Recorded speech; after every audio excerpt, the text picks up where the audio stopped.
अस्सलाम वालेकुम। कैसे हैं आप लोग? आई होप आप लोग बिल्कुल ठीक ठाक होंगे। अल्हम्दुलिल्लाह मैं भी बिल्कुल ठीक हूँ। ये देखिए फ्रेंड्स, ये गंदम है। तो मैंने कहा मैं इसे अच्छे से साफ़ करके ना धो के तो रख लूँ, सुखा लूँ, क्योंकि मेरा आटा भी ख़त्म होने वाला है। उससे पहले पहले इसे धो के सुखाना पड़ता है। सूखने में भी इसे 2 दिन लगते हैं। इसलिए मैंने कहा ये टाइम पे इसे काम कर लूँ ताकि अच्छे से धूप लग जाए इसको। तो मैंने सुबह सारा मॉर्निंग का काम कंप्लीट कर लिया। उसके बाद फ़ौरन सबसे पहला काम मैं यही करने लगी हूँ। तकरीबन काम करके मैं 9-10 बजे फ़ारिग हो जाती हूँ सुबह घर का सारा काम करके। तो उसके बाद मैं ये धोने लगी हूँ, क्योंकि धूप फिर निकल आती है तो अच्छी खासी, आजकल गर्मियाँ हैं तो अच्छी खासी धूप निकलती है। तो धोते-धोते भी इसे टाइम लग जाता है। कुछ लोग तो गंदम को वैसे ही वो जो कहते हैं ना, वो पुराने ज़माने में होते थे वो जैसे छज्जे वगैरह बोलते हैं, उसमें छांट लेते थे। मेरी सासू माँ भी वो वैसे ही कर देती थी, धोती नहीं थी। तो उसमें सारा हो जाता था, लेकिन उस पे ना ज़रा टाइम लग जाता है, टाइम लगता है। ऊपर से जब बच्चे छोटे हों ना, तो मैं अगर पहले मैं ऐसे ही करने लगी थी, तो मैंने कहा चलो मैंने ऐसे चुन लेती हूँ, वैसे ही साफ़ कर लेती हूँ। एक तो बहुत ज़्यादा टाइम मुझे लगा, और दूसरा मेरे छोटे बच्चे तो वो तो साथ में आके बैठ गए, मतलब भर भर के ना मुट्ठियाँ भर भर के तो वो इधर उधर बिखेरने लगे।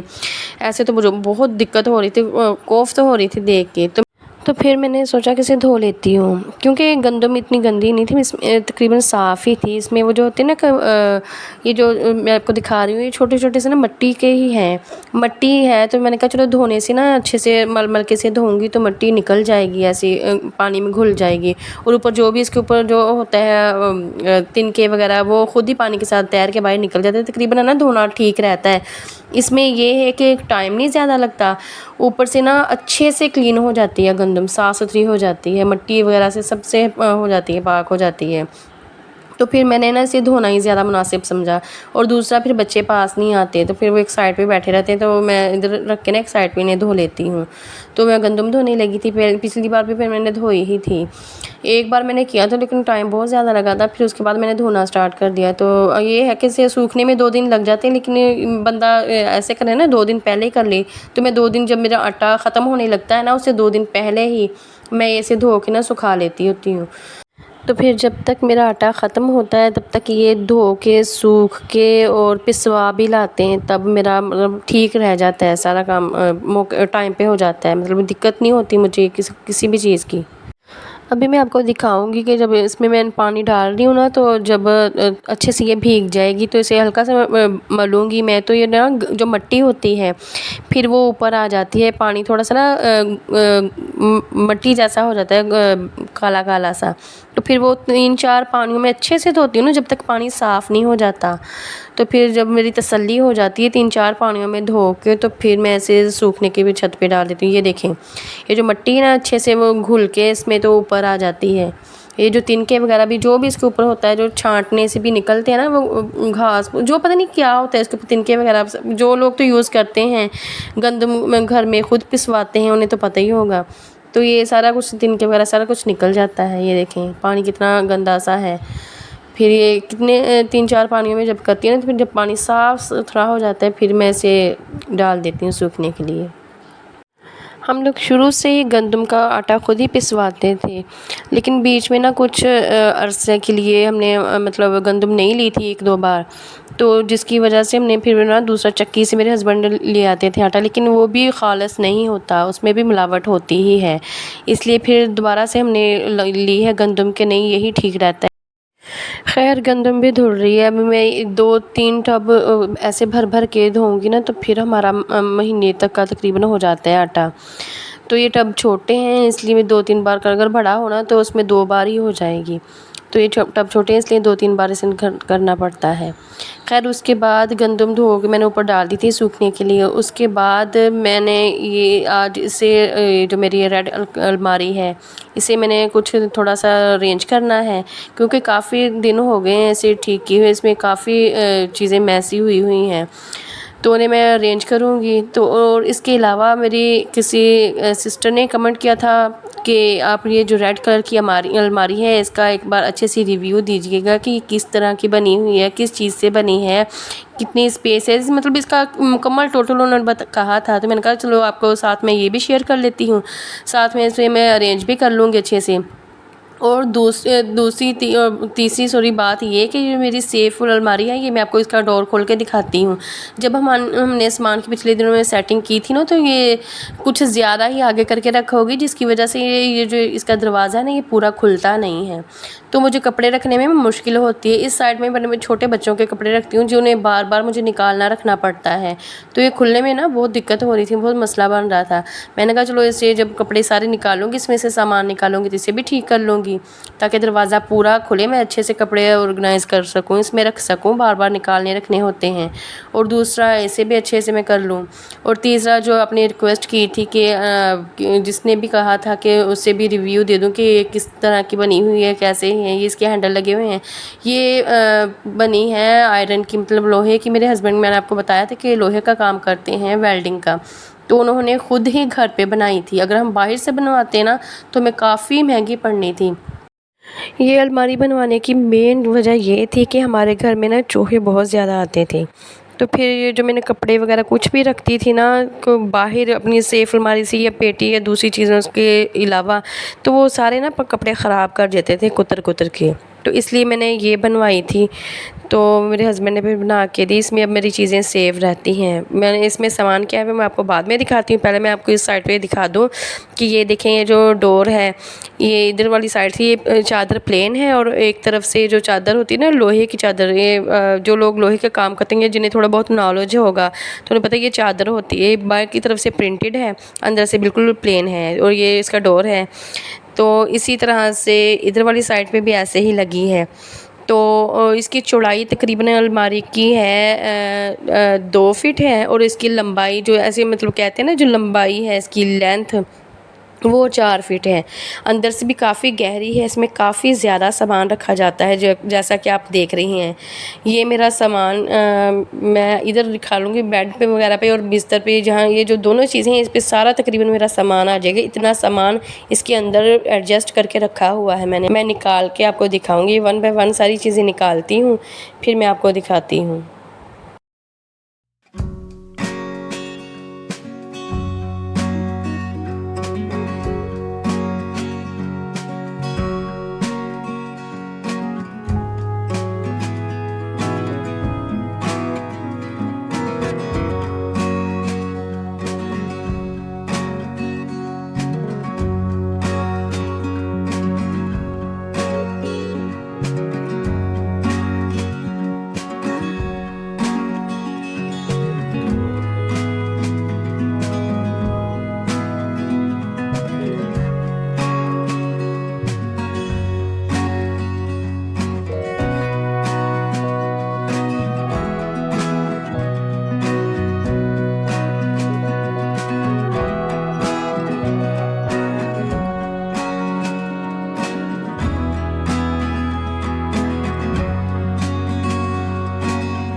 जी, तो जैसा कि आपने देखा मैंने सारी चीज़ें निकाल ली हैं, सारा सामान। अब मैं आपको अच्छे से दिखाती हूँ, ये देखें कितनी गहरी है अंदर, तकरीबन 2 फीट है, काफ़ी स्पेस होती है। इतने 24 इंच बनते हैं, देखें काफ़ी चौड़ी है और इसमें काफ़ी सामान अच्छे से रखा जा सकता है। अब ये बड़े-बड़े से बैग्स हैं, ये 3 मैंने ये बताती हूँ आपको, ये मैंने खुद ही स्टिच किए हैं। इनमें मैंने अपने सर्दियों के तकरीबन सबके कपड़े रखे हैं। ये ऊपर वाला जो है इसमें मैंने अपने हस्बैंड के जर्सियाँ, स्वेटर, गर्मी सर्दियों वाले सारे कपड़े रखे हैं। और ये जो दरमियान में रेड कलर का है इसमें, और एक और रेड कलर का दूसरी साइड पे रखा है उसमें, ये वाला, इन दोनों में मैंने बच्चों के कपड़े रखे हैं। तीनों बच्चों के कपड़े ना सर्दियों वाले सब टोटल जो होते हैं ना वो इसमें रखे हुए। ये स्पेस इन बैग्स में भी काफ़ी बड़े बैग्स हैं, ये देखिए इनमें रखे हैं। और जो वो ग्रीन वाला सबसे लास्ट वाला बैग है उसमें मैंने अपने बिस्तर रखे हैं, जो भी एक्स्ट्रा बिस्तर हैं, जो नए पुराने जो भी होते हैं ना, तो फिर वो मैंने इसमें रखे हुए। और बाकी ये सामान है इधर जो कपड़े हैं। और ये रज़ाइयाँ हैं बड़ी, ये बड़ी मेरी फुल साइज़ रज़ाई है, बेड की डबल रज़ाई है। और ये जो छोटी एक ये ब्लैक कलर की ये छोटी रज़ाई है, ये भी काफ़ी गर्म है। और ये जो कंबल है, और इसके अलावा ये जो एक्स्ट्रा ये चारपाई पे कपड़े पड़े हैं, इन्होंने काफ़ी मैस फैलाया हुआ था, इनको मैंने अरेंज करके रखना है। इसमें कुछ कपड़े तो हैं जो मेरे हस्बैंड ने मतलब निकाल के रखे हैं कि उन्होंने अब दोबारा नहीं पहने, और कुछ मेरे हैं, कुछ बच्चों के एक्स्ट्रा कपड़े हैं जो अब इनके छोटे हो गए या यूज़ में नहीं आ रही है, मैं किसी को दे दूँगी या इनको यूज़ कर लूँगी किसी न किसी तरीके से। तो ये है, और उसको मैंने अरेंज कर लिया है अलमारी को। और ये देखिए डोर भी इसका पूरी तरह से खुल रहा है, मैंने इसे थोड़ा सा इधर कर लिया था, खोल रहा है। अब मुझे मुश्किल नहीं होगी बच्चों के कपड़े रखने में। ये देखें सारा तकरीबन अच्छे से खुल रहा है। किसी दिन मैं आपको बच्चों के कपड़े मैं कैसे रखती हूँ वो भी मैं आपको शेयर करूँगी आप लोगों के साथ। ये देखिए मैंने इसके अंदर सारा सामान दोबारा से एडजस्ट करके रख लिया है, अरेंज करके। ये देखिए तीनों बड़े बैग्स नीचे आ गए। इनके ऊपर जो मैंने एक्स्ट्रा चीज़ें हैं, कुछ जो होते हैं कंबल, जो छोटी चीज़ें खेस वगैरह होते हैं, जो बिछौनियाँ होती हैं बच्चों की, या कुछ भी एक्स्ट्रा कपड़े हैं वो नहीं रखे। ऊपर ये जो रज़ाइयाँ हैं, तीनों रज़ाइयाँ मैंने रखी हैं, 2 बड़ी रज़ाइयाँ और एक कंबल। और साइड में एक बच्चों का दूसरा बैग वो एडजस्ट हो गया। ऊपर मैं रज़ाइयों के ऊपर ना ये जो कंबल होती है इनके ऊपर मैं ज़्यादा वज़न वाली चीज़ें नहीं रखती, क्योंकि फिर इनकी जो रुई होती है वो दब जाती है, तो फिर वो अच्छी नहीं लगती, उनकी फुलावट कम हो जाती है, मतलब उनका रुई टूट जाती है। ये रुई की है ना, जो देसी रुई होती है उसकी रज़ाइयाँ हैं, ये पॉलिस्टर की नहीं है। ऊपर वाली जो 2 हैं वो पॉलिस्टर की हैं, जो नीचे वाली है ना वो रुई की है, तो वो रखी है। ये देखिए अब काफ़ी साफ़ सुथरी अच्छे से अरेंज हुए, अच्छा लग रहा है। मतलब कि काफ़ी सामान इसमें रखा हुआ है, मतलब कोई एक एकदम हम कहें ना कि पेटी में जो बड़ी जो पेटियाँ होती हैं आपको कि कुछ लोगों के घरों में होंगी, तो वो उनमें जो छोटी पेटी हो ना, छोटे साइज़ की 4 फुट की पेटी, उसमें जितना सामान रखा जाता है ना उतना सामान इसमें अच्छे से आ जाता है खुला डुला भी। इसमें और भी स्पेस है, मैं अगर रखना चाहूँ तो और भी सामान रख सकती हूँ, लेकिन फ़िलहाल मेरे घर में इतना ही है, क्योंकि मेरे हस्बैंड ज़्यादा मुझे मैस फैलाने नहीं देते। वो फ़ौरन से कहते हैं एक्स्ट्रा चीज़ें जो भी हो वो फ़ौरन से उन्हें डिस्कार्ड कर दिया करो, नहीं यूज़ में है तो किसी को दे दिया करो, ये फेंक दिया करो, ये जो भी है। और मुझे ख़ुद भी नहीं पसंद घर में इतना क्लटर जमा करना, इसलिए मैं साथ साथ क्लियर करती रहती हूँ। जो ज़रूरी चीज़ें होती हैं ना वो इसलिए मैं रख लेती हूँ, ताकि बाद में उन्हें कुछ सोचा होता है कि मैं इस चीज़ के लिए इसे यूज़ कर लूँगी। और जब भी कोई काम करती हूँ तो मेरे बच्चे जो छोटे हैं ये मेरे साथ पेश रहते हैं हर चीज़ में, हर काम में, तो ये उनका होना लाज़मी होता है हर चीज़ में। तो अब देख सकते हैं मैंने अच्छे से अरेंज कर लिया है। अब मैं इसको बंद करूँगी और जाऊँगी दूसरे कमरे में, क्योंकि इसमें काफ़ी हीट होती है। इतनी देर भी मैं रही हूँ तो बड़ी मुश्किल से मैंने अपना सारा काम जल्दी कंप्लीट किया है, ताकि फिर मैं बच्चों को लेके उधर जाऊं, क्योंकि बच्चे फिर मेरे बगैर टिकते नहीं हैं। मैं उन्हें उधर ही बिठा के आई थी कि इधर गर्मी होगी, लेकिन फिर भी मेरे पीछे आ गए। तो अब मैं उधर जाके बैठूंगी, बच्चों को भी लेके जाऊंगी। तो ये देखिए मैंने इसे ऑर्गेनाइज़ कर लिया। आपको लोगों को पता नहीं कैसी लग रही हूँ, लेकिन मेरा बहुत ज़रूरी सामान इसमें पड़ा हुआ है जो कि अब चूहों से महफूज है। और ये जो अलमारी है ये काफ़ी यूज़फुल है, क्योंकि पेटी भी हो ना, तो पेटी एक तो ओल्ड फैशन होगी, ऊपर से वो जो है ना स्पेस भी ज़्यादा लेती है, और दूसरा अच्छी नहीं लगती है अब। तो उसकी जगह ये बहुत अच्छा उसका कहते हैं ना मुतबादल है उसके। तो फ्रेंड्स आज की वीडियो बस यहीं तक थी। आप लोगों को कैसी लगी कमेंट करके ज़रूर बताइएगा। कल मिलेंगे आइंदा एक नए व्लॉग में, तब तक के लिए अल्लाह हाफिज़। Thanks for watching, bye bye. दुआ में याद रखिएगा। अल्लाह हाफ़िज़।